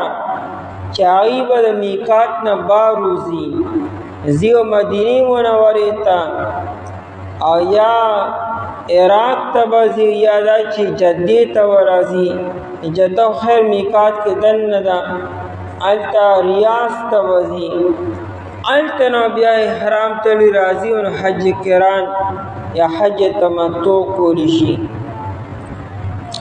او مکی والا به حج نه مخکې عمره به نه کي د هغې وجه دا ده چې دوی خاصې مکه مکرمه کې اوسېږي دته عمره کول څه ګران کار نه هر ټایم عمرې له راتلی شي لیکن چې کوم سړی آفاقي دی څلورو طرفونو ته اوسېږي د میقات نه بار هغه لپاره بار بار راتل ګران دي دا سفر کول څه آسان کار خو نه دی نو هغه لپاره دا گنجایش شریعت کې ښودو چې که ته په یو سفر کې مخکې عمره کوې نو هم ښه ده کولی شي ورسره لکه بیا به یا ځان له عمرې راتلی شي یا نشي راتلی نو لہذا که د حج نه مخکې ته عمره کوې نو کولی شي نه حج تمتع حج کران شو نو په حاجي مفرد باندې قرباني نشته او په حج تمتع حج کران والا باندې قرباني دا قرباني بکی امام مالک رحمت الله علیه وی چې حج تمتع افضل دی غوره حج هغه دی امام شافعی رحمت الله علیه وی چې حج افراد افضل دی غوره حج افراد دی او زمون امام ابو حنیفه رحمت الله علیه چې نه حج کران چې دا افضل دی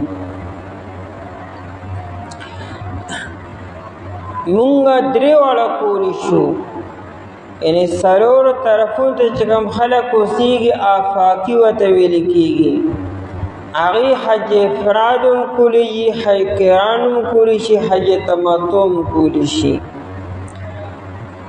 فمن تمتع پس چا چې فایده اوچته کړه بالعمرة په عمرې سره الى الحج سره د حج دا الى په معنا د مع سره د مع الحج یعنی حج او عمرې دواړه وکړو نو دا یې فایده اوچته کړه په یو سفر کې عمر رضی الله عنه په بخاري کې روایتونه دي هغه به خلک د حج په ورځو کې د عمرې نه منې کولی عمره به نه کوئ او مقصد یې دا و چې خلک عمره ځان لکي او حج ځان لکي هغه وی تاسو په یو سفر کې حج عمره دواړه یو ځای مه کوئ هغه وی چې دا حرم شریف د کال 12 میاشتې آبادي تاسو بس لړ شئ حج سره عمره وکړئ نو بیا به څه کوئ یا به حرم شریف ته نه ځئ نو هغه به د دې مصلحت د وجې نه حج سره د عمرې کول نه منع کول دا نه چې ګنې حج سره عمره نشي کولی بابا په دې حکمت باندې خلک منع کول چې تاسو بار بار حرم شریف ته ځئ بار بار ځئ چې دا آبادي چې دا شان نشي فمن تمتع پس چا چې فایده اوچته کړه بالحج بالعمرة په عمرې سره الی الحج سره د حج نو فمستیسر یعنی فالواجب مستیسر پس واجب دی په د باندې هغه استیسر چې آسان وي دته من الهدي د قربانۍ نه دا قربانی کول په د باندې واجب دی خیب کا مها دې ته دم شکر ویل کې شکرانه دم ورکول دي خدا مونږ وایو امام شافعی رحمت الله علیه دا دم جنایت دی مونږ دا دم شکر دی زمون پریز باندې دغه قربانه غوښه سړی خړی شي حاجی چې دی دې د خپل قربانه غوښه الته خړی شي نبی علیہ السلام سل قربانه کړې وې 63 قربانه په خپل کړې وې او دا 37 چیندا علی رضی اللہ تعالی عنہ کړی وی. په دې 63 کې 30 کې د نبی علیہ السلام یوازې کړی وی. په دې 33 کې نبی علیہ السلام سره علی رضی الله عنه نیزه نیسلې وه. نبی علیہ السلام ستړی شو. دا ډیر د بهادرۍ علامت دی 30 قربانۍ په یوازې باندې کولو. او بیا ورپسې په 33 کې نبی علیہ السلام مخکې نیزه نیسلې وه، علی رضی الله عنه شاته نیسلې وه او بیا به یې نیزه وهله. نو دا 63 چې برابر شنه باقي 37 علی رضی الله تعالی عنه وکړي. د نبی علیہ السلام بیا حکم وکړو ویره دې ټولو قربانونو لږه لږه غوښه راوړه او بیا په یو کټوۍ کې پتیلو کې باندې کړه. ای نبی علیہ السلام په خپله مو خوړله، په خلکو باندې تقسیم کړه.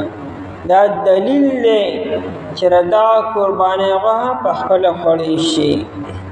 حالانکه د دم جنایت غوښه په خپله نشي خوړی. که ستا نه یو غلط کار شو ته دم ورکې د غوښه ونه خوري، لیکن دا قربانی ده، دم شکر دی، دې خوړی شي. فمن لم یجدو پس څوک چې نه مومي یو سړي سره د قربانۍ وس طاقت یې نشته، نشي کولی قرباني، واجب خفیده یا دا چې د قرباني کولی شي لیکن قربانۍ نشته. څاروي هلته نشته چې دې قرباني وکړي او د حج تمتع حج قران کول غواړي. انسان تر مخکې نه پاتې نه چې بای د ما چې کم گنجائش ته ما سره د قربانۍ پیسې نشته یا پیسې شته لیکن څاروي نشته، نو دې به څه کېږي؟ واجب خفیده دا یې حکم داری چې دې به 3 روزې د حج نه مخکې ونیسي. د 1 ذوالحجې نه واړې تر 10 ذوالحجې پورې په دې میاشت کې به 3 روزې نیسي. او دې لپاره شرط دا دی چې دې به ولې احرام وتړي، اول به احرام وتړي د حج دپاره، نو دې به بیا 3 روزې نیسي. که پرلپسې یې نیسي نو هم ټیک ده، غوره خبره ده. او که پرلپسې نشي نیسلی ځان له ظالم نیسلی شي. افضل خبره داره چې 7 8 او 9 7 ذوالحجه 8 ذوالحجه او 9 ذوالحجه دې ونیسي او وروجې بیا وروستو د حج نه پس نیسي. پس صیام پس روجې نیسلی 3 ایام 3 ورځې فی الحج په حج کې.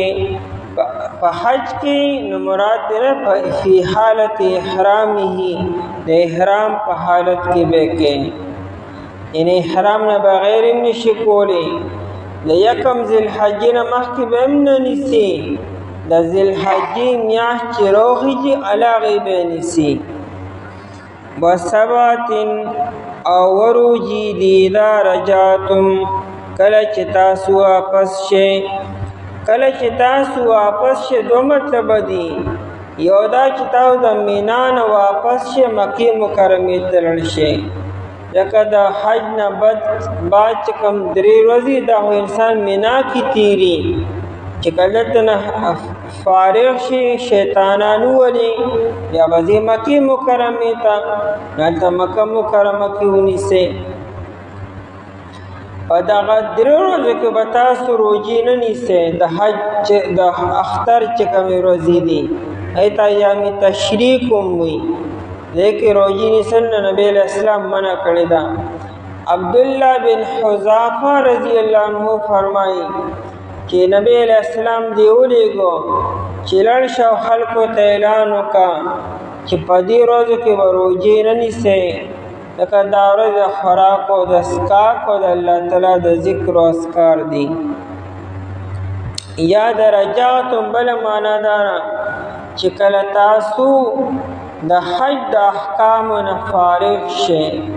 یا د رجعتم بله معنا دا چې کله تاسو واپس شئ خپل کلي ته لاړ شئ، ستړي شوي د حج احکاماتو مدا کړي دي. روزي نیسل آسان کار نه دی. خیر د ټول کال کې په کلي کې بیا برابر کې دا 11 میاشتې تاسو سره دي. دا نه چې ګنې خامخا په هغه ټایم کې هغه میاشت کې به نیسئ. اذا رجعتم کله چې تاسو واپس شئ. تلک دا 10 روزې، تلک دا 3 او 10 10 شوې. وی دا 3 او چې جمع کې وی دا د خدای شان د لست نه جوړیږي. دا خو دونه آسانه خبر به دې خو هر څوک پوهېږي چې 3 او 10 جوړیږي. نو قرآن دونه غټه خبره وکړه. جواب دا دی چې چا دا ونه وي چې که 3 نیسي او که ونیسي، دا وو په معنا د او سر نه دی. دا چا به دا وي چې کیدای شي که 3 نیسي نو هم ټیک ده او که ونیسي نو هم ټیک ده. نو قرآن وي نه دا 3 او 10 به جمع کې 10 به ترېنه جوړی. په 3 او په 10 کې اختیار نه دی تا ته. او کاملتن مکمل دی. نو کاملتن د تاکید د پرولي وي. وی دا توهم پیدا کېدو چې چا وایي چې دا 3 روزې خو د احرام په حالت کې د حج نه مخکې نیسلي، دا به ډېرې اوچتې روزې وي. او دا 10 روزې خو د کلي کې نیسي، دا به نیمګړې وي، ناقص به وي. نه، دا 10 واړه روزې په ثواب کې په اجر کې یو برابر دي. او دا مسله ده که چا د حج نه مخکې دا 3 روزې ونه نیسلې، که بیمار او که بله وجه وه، که جهالت او که هر څه وي نه نیسلې، اوس د حج نه بعد بیا روزې نشته. اوس به دې په هر صورت کې قرباني وکړي.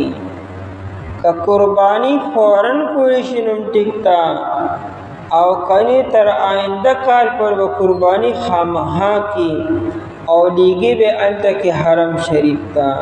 دا بیا زموږ امام ابو حنیفه سوي او دا نور نه قربانی کولی شي رسوم دا باقی روزي بیا بر 10 روزي رسو برابر کا. زموږ امام سوي چې نم دک 3 روزي به مخکې نیسي چې دونه نیسلې رستو بیا نشته دی. رست بیا غم پاتې شو به قربانی کې خامخا. ذالک لمن لم یکن، ذالک دا حج تمتع یا قرانو، لمن لم یکن د حکم دا چاره پر دی چې نوی اهله تبر ددو، یعنی اهل عیال ددو، حاضر المسجد الحرام اوسیدون کې مسجد حرام کې. یعنی حج تمتع حج قران بسوق کی دا آفاقی بکی چې کوم د سلور طرفون راغلی دی او کوم چې د مکی مکرمه باشنده اوسیدون کې دی اب صرف او صرف حج افراد بکی. واتقوا الله او یریږئ د الله تعالی نه. د حج په احکاماتو کې د الله نه ویریږئ. دا ګور نور مقاصد پکې مراولې. وعلموا پوښی تاسو ان الله شدید العقاب چې بشک الله تعالی چې دی سخت عذاب ورکوونکی دی. کچری د الله د کور به حرمتي موکړه، ناقدری موکړه، بے ادبی موکړه، یا د حج د مناسکو بے ادبی او گستاخی مکړله، الله به ډېر سخت عذاب درکړي. پس څوک چې وي د ستاسو نه بیمار یا په ده باندې تکلیف وي په سر د ده کې، پس فدیه ورکول د روژو نه یا صدقې نه یا د قربانۍ نه. پس کله چې تاسو په امن کې شئ، پس چا چې فایده اوچته کړه په عمرې سره سره د حج په هغه چې آسان وي د قربانۍ نه. پس څوک چې نه مومي قربانۍ لره، پس روژې نیسل دي 3 ورځې په حج کې او 10 روژې دي کله چې تاسو واپس شئ. دا لس روزې کامل شوې. دا حکم دا چا لپاره دی چې نوی اهل و عیال ددو اوسېدونکي مسجد حرام کې او یریږئ د الله تعالی نه. پوه شئ تاسو چې بېشکه الله تعالی چې سخت عذاب ورکوونکی دی.